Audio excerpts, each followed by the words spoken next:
A título de epígrafe, senador Paim, eu inicio esse meu pronunciamento com uma frase tuitada outro dia por Wallace de Melo e Silva, meu irmão. A melhor forma de prever o futuro é trabalhar para construí-lo. E para construir o futuro, nós temos que conhecer em profundidade o passado, cotejá-lo, então, com o presente, para aí iniciarmos o trabalho duro da construção do futuro e, no caso do pronunciamento que vou fazer, o futuro do país em que vivemos.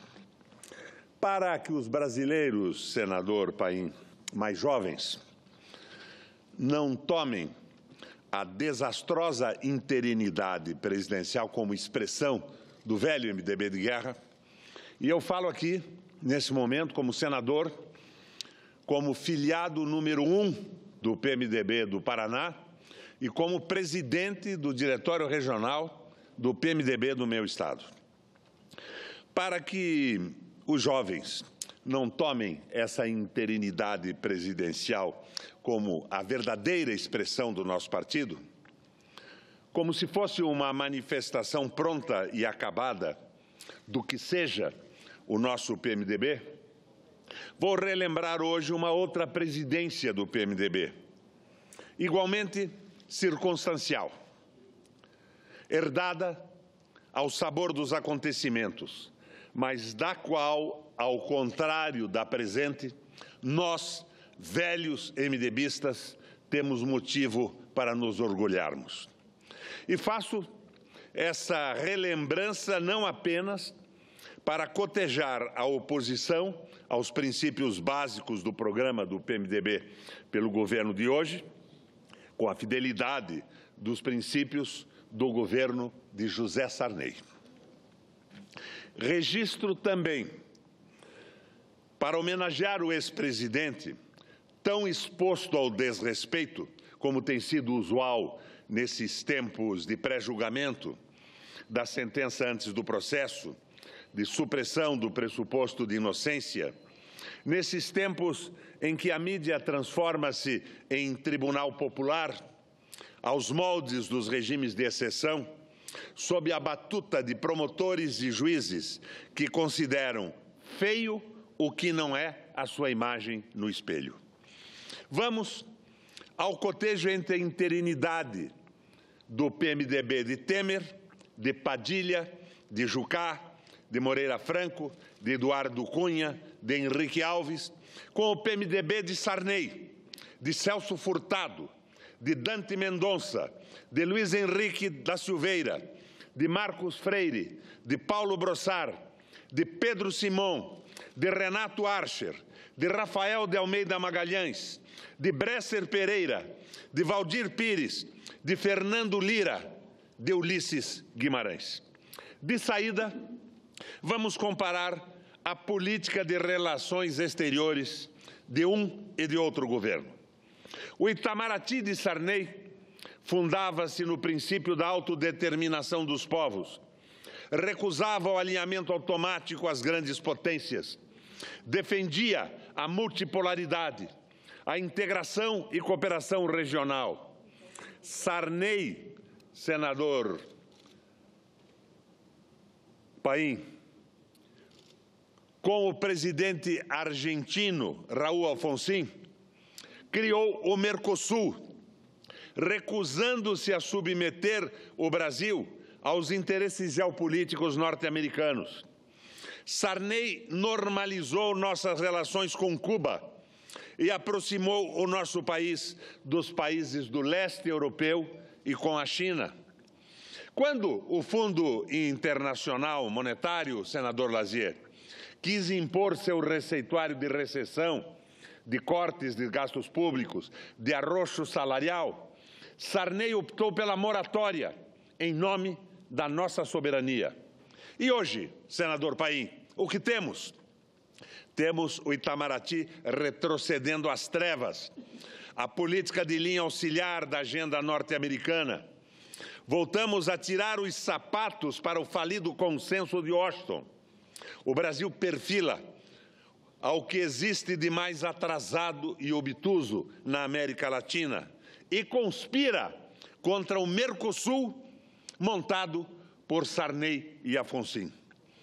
Enquanto os dois candidatos à presidência dos Estados Unidos de hoje convergem na oposição a acordos bilaterais que prejudiquem seu país, Temer e Serra parecem querer ressuscitar a ALCA e acorrentar o Brasil ao proveito da globalização neoliberal.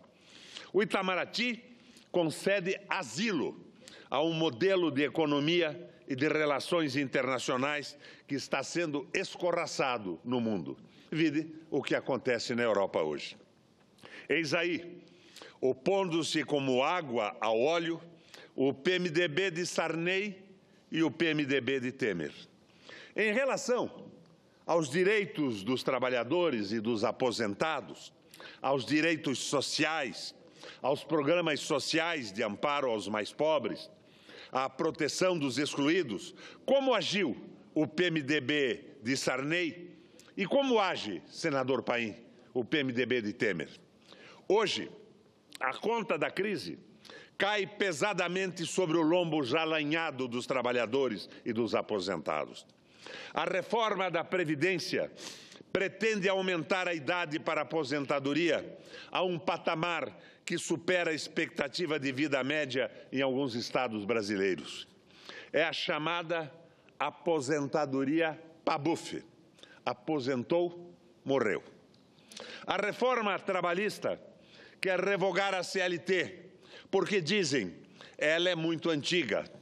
Nesse passo, vão querer revogar também a Lei Áurea, que é mais antiga ainda. Querem impor a prevalência do negociado sobre o legislado. Em uma situação de crise como hoje, com o desemprego em alta, com os sindicatos enfraquecidos e com algumas sindicais centrais enfraquecidas e apelegadas, verdadeiras cúmplices do golpe, vão acabar impondo corte de salários, aumento de horas trabalhadas, fim do 13º, redução das férias e do descanso remunerado e assim por diante. Ora, já não houve um líder empresarial falando em aumento da jornada para 80 horas. Enquanto isso, o patético ministro interino da Saúde desanca o SUS, ofende os clientes do SUS e acena com a privatização da saúde pública. Ameaça ainda o cancelamento do programa Mais Médicos e profere sandices como um arremedo de Trump contra os médicos estrangeiros. Estivesse vivo, Stanislau Ponte Preta, com toda certeza, Ricardo Barros seria o protagonista desse novo festival de besteiras que assola o país. Na mesma toada, o ministro responsável pelos programas sociais revela toda sorte de preconceitos contra os beneficiários das bolsas compensatórias. E também quer cortar abusos dessa pobretada mal acostumada que depaupera as finanças públicas. A reforma agrária e os movimentos que a empalmam voltam a frequentar o index dos serviços de informação e de segurança. Os movimentos urbanos pela moradia são igualmente satanizados e colocados na mira dos guardiões da segurança nacional. Afinal, a nova lei contra o terrorismo abre imensas possibilidades para a repressão de qualquer manifestação de revolta e inconformismo ou meramente reivindicatória. Os serviços dos caçadores de comunista são bem-vindos novamente. A lista de retrocessos em menos de 60 dias do governo interino, sob a batuta da atual cúpula PMDBista, alonga-se. Relacionemos agora algumas iniciativas nessas áreas do governo do PMDB, do velho José Sarney. Universalização da assistência médica com a implantação do SUS. Criação do seguro-desemprego. Criação do Vale Transporte. Extensão da Previdência Social ao campo. Impenhorabilidade da casa própria. Programa Nacional do Leite, gênese das políticas compensatórias. Reconhecimento e respeito aos direitos da mulher. Iniciativas pioneiras de garantias aos direitos dos deficientes. Retomada da política de reforma agrária. Direito de voto para os analfabetos. Garantias à organização sindical. Liberdade e respeito às manifestações sociais. Respeito aos direitos trabalhistas elencados na CLT.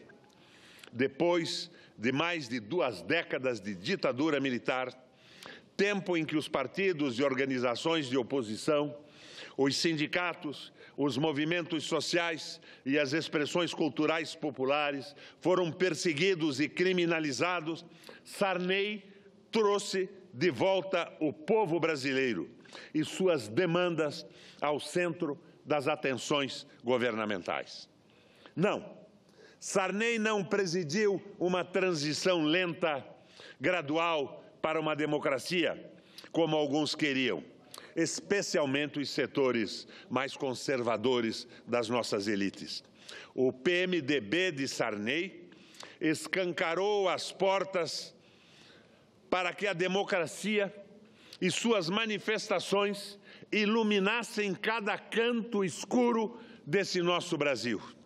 Mencione-se ainda que José Sarney convocou a Assembleia Nacional Constituinte, restabeleceu as eleições diretas para a presidência da República e legalizou os partidos comunistas.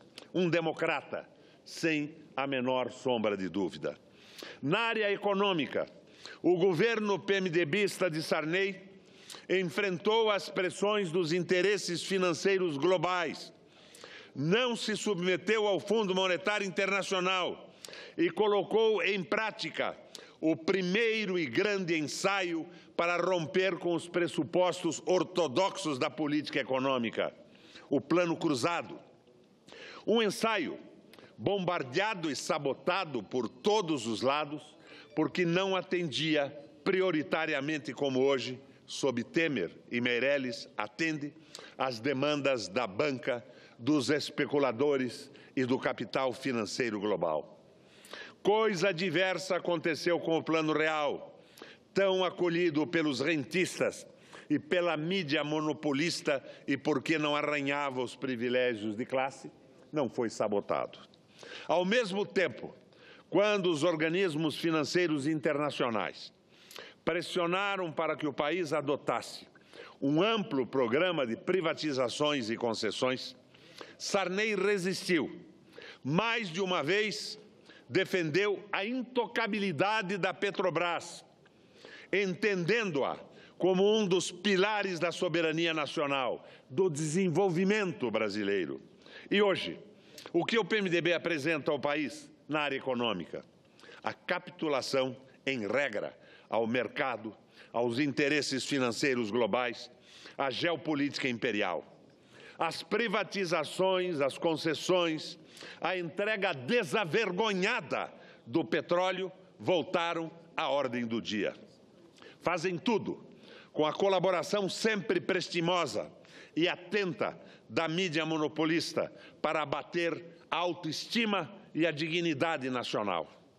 Quando imaginávamos fosse coisa do passado as manifestações explícitas de entreguismo, as reverências sabujas, servis, adulatórias aos interesses imperiais, eis que esse governo surpreende-nos, retrocedendo aos tempos dos governadores gerais a serviço da metrópole, mas da metrópole não mais sediada em Lisboa, senador Lazier. Parece que o ideal hoje é transformar o Brasil em um Estado associado ao Império, uma espécie de Porto Rico. As preocupações e iniciativas de Sarney para a construção de um país soberano, defensivamente forte, bem equipado, que recusasse e rompesse a camisa de força imposta pelo bipolarismo, preocupações nem sempre reveladas, por óbvio, contrastam com a sofreguidão com que o atual governo do PMDB, que não é PMDB, submete-se e enquadra-se à pauta da geopolítica das grandes potências. Senhoras e senhores senadores, cidadãos brasileiros que nos escutam através da TV Senado, é o cotejo que faço entre um e outro governo do meu partido, do PMDB. É uma homenagem que presto a José Sarney, é um tributo, é o desagravo que registro ao ex-presidente da República, diante da ligeireza irresponsável e suspeita daqueles que hoje o acusam.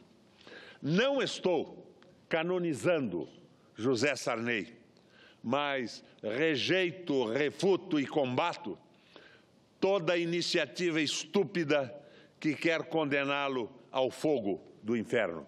O PMDB de Sarney era muito diferente desta aventura do Temer em parceria com os interesses geopolíticos de potências poderosas e da banca instalada no Brasil e sôfrega por retirar direito dos trabalhadores. Este é o pronunciamento que eu queria fazer. Em adendo, quero, num bate-papo aqui com o senador Paim e o senador Lazier, que são os dois únicos que estão no plenário nesse momento, falar sobre a tal securitização das dívidas públicas. Minas Gerais já fez isso. Cria-se uma empresa estatal, não estatal, não subordinada à fiscalização do Tribunal de Contas e completamente autônoma. Essa empresa emite debêntures e estabelece o valor dos juros que essas debêntures terão para serem resgatados em 4, 5, 8, 10 anos. Ela estabelece o valor dos juros. E a garantia, supostamente, é a dívida ativa, mas não é bem assim. Isto já foi feito na Grécia. E na Grécia, como no Brasil, já tem uma medida provisória determinando que se coloque no orçamento recursos para garantir o pagamento das debêntures. Então, na verdade, é uma empresa sem nenhuma fiscalização que emite títulos com juros absurdos que vão ser pagos pela União, pelos estados e pelos municípios. Isto quebrou a Grécia, senador Lazier. É um absurdo total. E a outra loucura contra os trabalhadores é o fundo de garantia dado em garantia aos empréstimos consignados. Porque, a par disso, já vem a proposta de acabar com a retirada do fundo de garantia no momento de uma demissão, deixando o fundo na guarda dos bancos privados e só passível de ser resgatado na aposentadoria do trabalhador. São medidas notadamente para favorecer o mercado financeiro que patrocinou o golpe. E hoje, senador Paim, nós estamos falando aqui no plenário sem a transmissão direta garantida pelo regimento interno do Senado, porque está tudo lá no circo da cassação, no circo do impeachment da presidente Dilma. Está ao vivo o impeachment, o plenário não. O circo e a farsa do impeachment sem crime de responsabilidade, que na verdade é um referendo revogatório que está sendo negociado, sejamos verdadeiros, com ministérios, com favores, com propostas, com verbas, com liberação de emendas. Mas atrás disso tudo, como um deus ex machina do teatro grego, está o interesse geopolítico dos grandes países, as conversas nos gabinetes das embaixadas e as determinações da banca que patrocina o espetáculo do golpe. O ideal seria, a meu ver, a volta da presidente Dilma, com um compromisso muito sério de plebiscito e eleições diretas, avalizado por um grupo de personalidades brasileiras, ligadas à economia, às empresas, aos trabalhadores, que com ela garantissem o patriotismo e a unidade de um governo provisório até que o plebiscito se estabelecesse. E nós estaríamos livrando o Brasil de um momento futuro extraordinariamente difícil, quando o povo na rua vai ter que se revoltar e o governo, escudado na lei do terrorismo, lançar sobre as manifestações populares o exército, a polícia, num conflito armado que ocorre na Europa, mas que o Brasil pode prescindir se esse Senado tiver reservas de civilidade, de civismo, de dignidade e de patriotismo para, a fim e a cabo, derrubar este raio de impeachment. Não é volta querida, nem fora Temer. É uma manifestação a favor da dignidade e da construção de um projeto democrático, desenvolvimentista e soberano no nosso país, no nosso Brasil. Obrigado pelo tempo, presidente.